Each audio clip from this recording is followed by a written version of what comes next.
G'day you mob and welcome to Aussie English. I am your host Pete and my objective here is to teach you guys the English spoken down under. So whether you want to sound like a fair dinkum Aussie or you just want to understand what the flippin' hell we're on about when we're having a yarn, you've come to the right place. So sit back, grab a cuppa and enjoy Aussie English.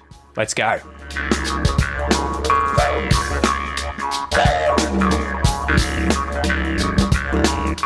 G'day you mob, how's it going? Welcome to this episode of Aussie English, the number one place for anyone and everyone wanting to learn Australian English. So guys, it is another week. Very little has changed since last week.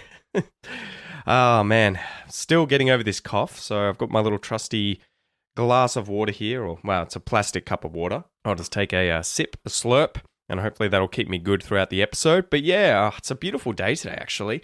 We're obviously in autumn. We are getting closer to winter. It's getting a little cooler, but today it is all sunshine. So I'm looking out the window, well, at the sky and at the neighbor's roof, but it is definitely a beautiful day out there. So I need to get this done and then go out and enjoy the most of it, the best of it. So anyway, before we get into today's episode, guys, as I always tell you, don't forget that you can sign up for the premium podcast membership if you would like to get access to bonus episodes, the transcripts for all of these episodes where you can read and listen at the same time. You can print them out, you can write on them, you can take notes, you can highlight, all that sort of stuff. And you'll also get access to the premium podcast player as a premium podcast member. So this is a player on the website.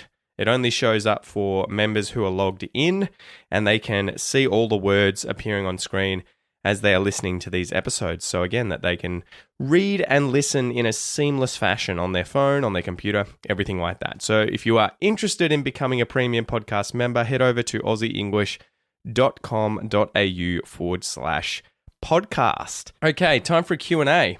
So question and answer. Today's question comes from Fang, who asks, why do I always see shoes hanging from power lines in Australia?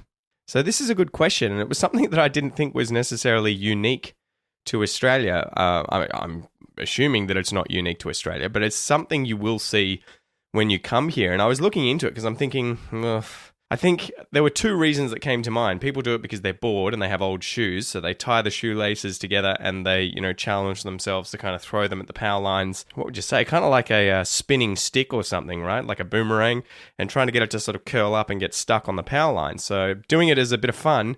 But then also I'd heard a rumor all throughout high school and when I was younger that it was a sign of, that there was a drug dealer nearby, a dodgy group of young kids selling drugs on the streets, mark their territory by throwing used shoes at the power lines. Don't know why I changed the voice up, but that was something I heard when I was a kid. Anyway, so I dived in and tried to do a bit of research with good old Grandpa Google, and there are so many different explanations. So apparently it's something that, it takes place all over the country, but there's no simple explanation as to why you will see it. There are a whole heap of different reasons. People do it because they're trying to be annoying. Some people do it as a memorial, apparently, to a dead friend, or perhaps a friend who's been murdered, apparently. I hadn't heard that one before. Some do it to advertise a drug dealer's territory. Some do it because they've seen others do it and they think it's funny. Apparently high school students might do it on their last day of high school as a way of sort of, accepting that they're finishing and celebrating a bit. And then apparently it can also be a warning or a reminder. So apparently there are a whole bunch of reasons that people will throw shoes at power lines, but it is something you'll see from time to time. The other thing that I saw that was weird recently, so I live in a town called Curlewis, and it's near Geelong. That's sort of the second biggest city here in Victoria. Anyway, I was driving along the Princes Highway, and there's a bridge that sort of leaves, as you leave the main CBD of Geelong, you go across this bridge. I think the trains might go under it, but anyway, so I'm driving across this bridge, and there were some shoes sort of on the median strip between the right and the left side of the road. And they'd been kind of like nicely placed on this median strip. And over the following weeks, more and more shoes appeared lined up next to those original shoes. I think they were like high heels or, some women's shoes of some kind. And I don't know if they're still there now. I haven't driven across recently. I should do it today, right? And see if they're still there. But I think at one point there was at least like 15 pairs of shoes all lined up. And I wonder if it was the same group of people or person doing it, or if someone had kind of set a trend and everyone else had started sort of copying it. I guess it's kind of like when I was in France, we went across the Seine, right? Le Seine, the river there in Paris. And there's a bridge with all these locks on there. And I think it's all about like love and relationships. So you write your names on a lock and you lock it onto the bridge, probably adding quite a significant amount of weight to the bridge. But that was that sort of thing, romance and Paris and, love. Maybe this is the Geelong version of it, leaving your shoes on a bridge. Anyway, so yeah, hopefully that helps, Fang. Slap the bird, guys. Let's get into today's joke.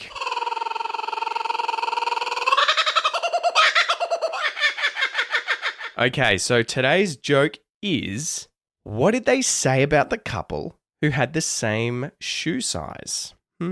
What did they say about the couple who had the same shoe size? They were soulmates. Do you get it? Soulmates. Here, soul is spelled S-O-L-E. So soul space mates, as in friends who have the same soul.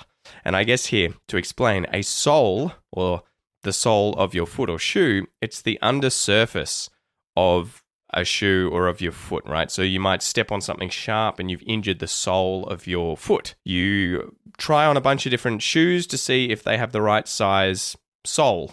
Okay, right? So hopefully that makes sense. S-O-L. So soulmates would be friends who have the same shoe size. A soulmate as one word, but spelt S-O-U-L-M-A-T-E. Soul as in, that part of your spirit, right, that goes on, people believe goes to heaven or to hell after you die. A soulmate is a person ideally suited to another person. So it could be a close friend or a romantic partner. So Romeo and Juliet could be considered soulmates. So there you go. Hopefully you understand the joke, guys. What did they say about the couple who had the same shoe size? And they're a couple, right? They must be soulmates. Ugh. So today's expression, guys, is to pull it off, to pull something off, to pull it off. So let's go through the different words in this expression. To pull, this is to exert force on something or someone so as to cause movement towards yourself, right? It's the opposite of push. If you put your hands on someone and push them away from you, that is that you are trying to create distance between you and the person. If you grab onto the person and bring them in towards you, you're pulling them towards you. So you are, exerting force, causing them to come towards you, to pull.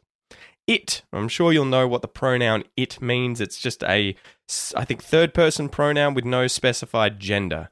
So we don't usually use it for people. We'll use it for objects or maybe animals, things that are not human.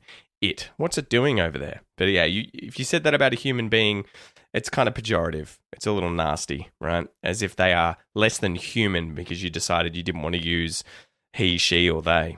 Off. The word off, this is so as to be removed or separated from something. So maybe you get off something, you push something off the table, right? If I had a glass of water here, which I do, plastic cup of water, if I accidentally knocked it and it fell off the table, I've knocked it off the table. It's become separated from the table. So off. And then if we combine this with the word pull to create the phrasal verb pull off, this is to remove something by exerting force, right? So you just take the verb and what it means to exert force on something and bring it towards you or move it in a certain direction. And then the preposition off, we combine the two and we create a phrasal verb. So to pull something off is to remove something by exerting force. I might pull my jumper off, right? To pull something off. However, we can use this as an expression. It kind of has a different meaning. It doesn't necessarily have this literal meaning of to remove something by force. Instead, it means to succeed at what you are trying to do, right? To attempt something and achieve it successfully. To pull something off or to pull it off if you're referring to the thing that you're trying to achieve as it. So let's go through 3 examples. I'll see if I can clarify how you would use this in real-world examples. So example number 1, imagine you are obsessed with athletics, right? You're a young boy or a young girl, you've trained your entire life, loving, the sport of athletics, running, jumping, all that sort of stuff. But as you go through high school, you do a little bit more training, you get a lot better, you kind of decide, high jump is my preferred sport. So anyway, you've done this since you were a young kid, since you were a mere whippersnapper, right? A very young kid. You've always wanted to go to the Olympics though, ultimately, right? To compete for your country in high jump. So you go through all the tournaments and competitions locally, then at the state level, then at the national level, and you end up winning so much, you end up doing so well that you qualify for the Olympic team. So you get to live out your dream of competing at the games, the Olympic Games, and you make it to the finals whilst you're there. During the finals, you really push yourself to the limits, right? You take it to the max, to the extreme. You go to the edge of your abilities and you attempt to jump higher than you've ever done before. You want to achieve a personal best, right? A PB. But also, in the process, break a world record, right? It's going to be something insane that no one's ever done. Anyway, you line up and then you go. You take off and you jump as high as you can and you succeed without knocking down the high jump bar. So you don't knock it off, you don't knock it down, you do it, you clear it, you pull it off. You did it, you succeeded. You attempted something and you did it successfully, you pulled it off. Example number 2, imagine you are a crook, a thief, a crim, right? Aussie slang for a criminal. You are some dodgy crim from down under and you are planning a huge bank robbery in Australia, right? So you get a group of other crack criminals, so insanely talented criminals together, other crims, and you plan out how to commit this heist to steal $10 million from, say, the Westpac Bank. And you decide, you know what we're going to do? We're going to wait one day, and all the transport cars that have the cash in them, right, they pick up the cash at the banks and they take it back to the central bank. And we're going to rip them off. We're going to rob them. We're going to hold them up at gunpoint and take the cash, mate. We'll take the cash and we'll live happily ever after, rich as can be. I don't know why I'm putting these voices on, but hopefully it's entertaining for you guys. So it's going to be incredibly hard to do this well. You're planning to go out in multiple cars and rip off, rob, steal this cash from these cars simultaneously whilst they're on the road on the highway. So you do all this planning, practice. It's going to take a lot of precision, but you hope you're able to pull it off. The day finally comes where the robbery is meant to be taking place. And unfortunately, it starts pissing down, right? It's raining cats and dogs. There's this freak storm that comes in, it rolls in, and it shuts down all of the traffic throughout the city, wherever you are, right? So as a result, you can't get to the cars that you're trying to rip off, right? The cars that you're trying to rob. So you can't pull it off. You had to call off the robbery. You'll have to do it another day. You'll have to give it a rain check. There's a good expression for you, meaning, well, it's raining, so we'll have to try and do it another time. You couldn't pull it off. You failed to pull it off. You didn't succeed. Example number 3. Imagine you're in prison for a crime that you didn't commit. Turns out you were framed for a crime. Maybe you had a mate who you were partying with one night, but you got blind drunk, and this mate ends up murdering someone, and you wake up next to the person who's dead. The cops knock on the door. They find you with this dead person, and you're the one who gets, done for the crime. You're found, they think, red-handed, right? You are found next to this person, and your mate, the one who actually killed them, has just buggered off, disappeared. He's run for the hills. So anyway, you end up in jail, and you think the only way to prove your innocence is going to be to break out of jail, capture the real criminal, the real crim, and drag him to the cop shop, to the police station, and explain everything that's happened. So you spend a few weeks and months planning your jailbreak. You're like, oh, I'm going to smuggle in these tools so that I can break out of my cell. I'm then going to wait for the guards to change their duties, change shifts, and then I'll break out and make a run for it. The day comes and it all goes to plan. You manage to saw through the bars in your window. The guards are going from cell to cell, changing shifts or whatever, and you manage to slip out of the prison and get away and, go catch up with your mate and take him to the cop shop. So you pull off the escape. You pulled it off. You did it. You succeeded. You attempted to escape from the prison. You managed to do it. You were successful. You pulled it off. So hopefully now, guys, you understand the expression to pull it off, to pull something off, right? To pull something off means to succeed at what you're trying to do, to attempt something and achieve it successfully. So as usual, guys, let's go through a little pronunciation exercise. This is where I'm going to read out a bunch of words and phrases. I want you to listen to my pronunciation in the Aussie accent, and copy me if that's what you're working on, speaking with an Australian accent. Focus on the connected speech as well, so how I'm linking different sounds. And then maybe, if you can, a third thing, intonation. which words am I stressing? How am I changing my tone? Is it going up? Is it going down? What's going on when I say these phrases? Okay, so are you ready? Let's go.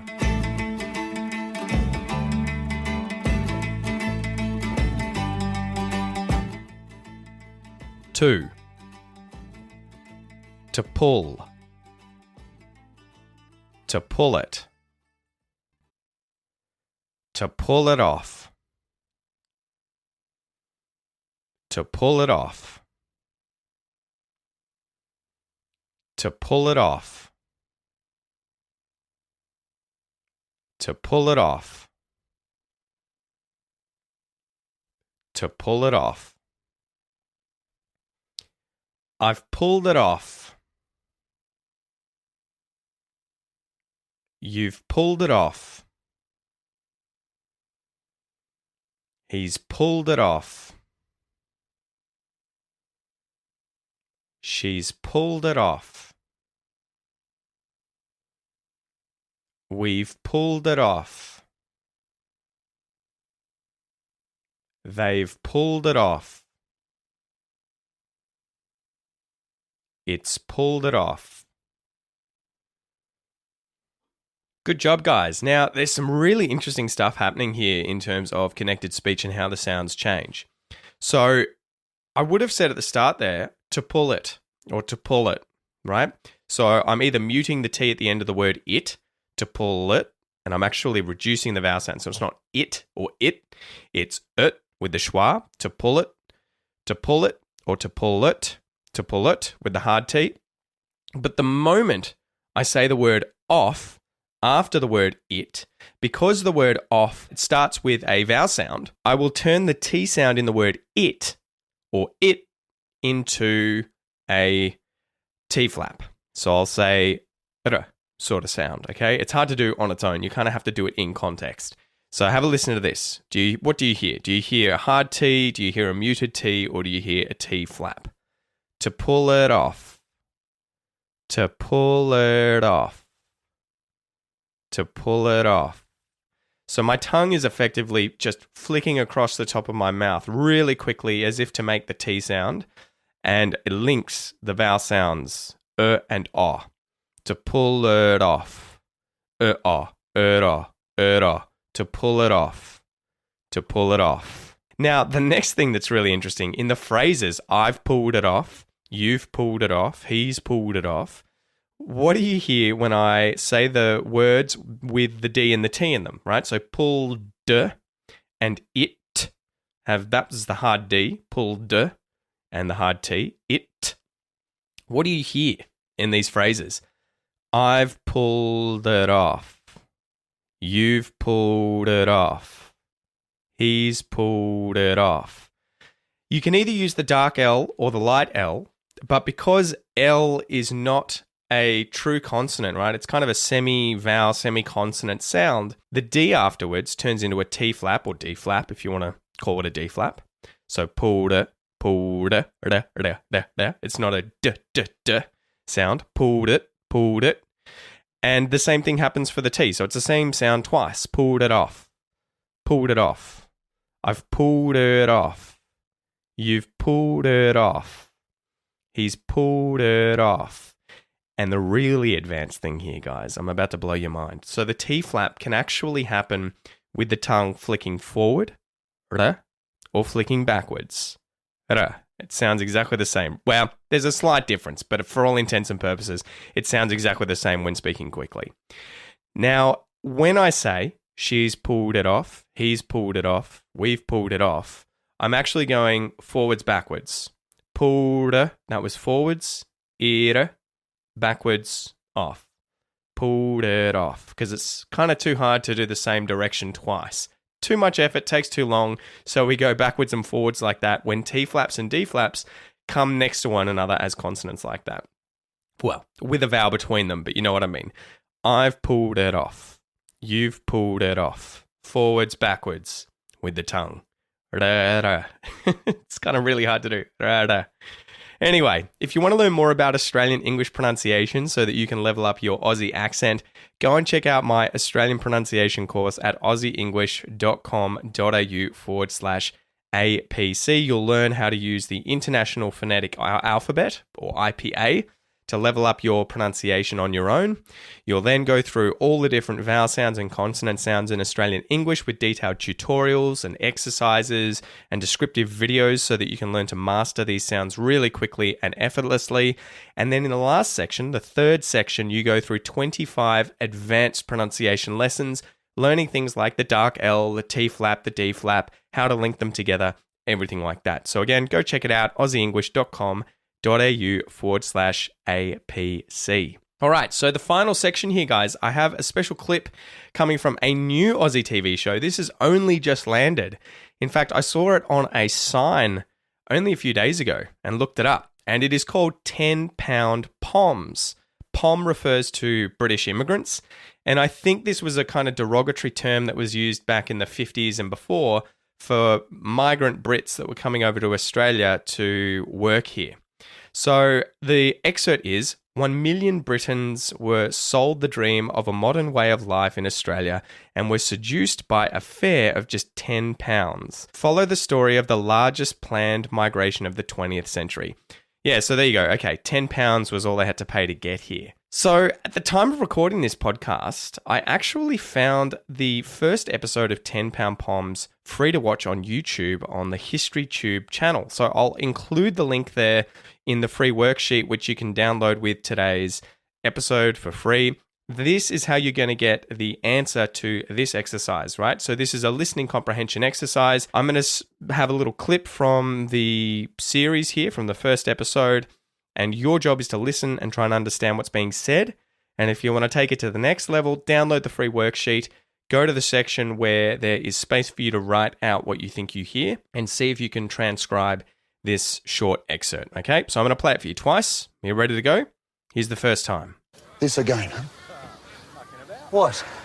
You think he's taking Aussie work? We invited him here. He's doing the work that you lot won't without complaint. Shake hands.